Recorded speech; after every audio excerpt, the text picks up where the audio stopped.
Hey everybody, I wanted to make a quick informational video on how to do an oil change on a W205 chassis.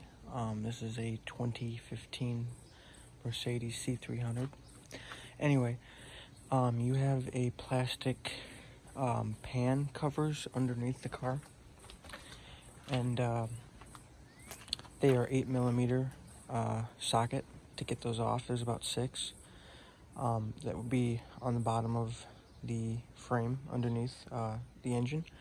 So you gotta take those off, and then the plastic pan, will drop down. Not pan, but plastic covering. Then for the oil filter that's up by on the in the front of the engine, in front of the radiator, that is a 27mm socket. To take that off. Then you also have the drain bolt. Once you get the plastic cover off the bottom, the drain bolt on the bottom of the engine pan is a 13mm, which you can use a regular wrench, and I suggest 2. Put them together, to break it free. But and these cars take 5W40 is what recommended full synthetic. Anyway, and they take 7.4 quarts of oil as well.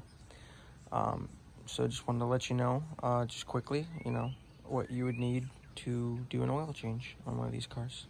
So thanks for watching. Have a great day.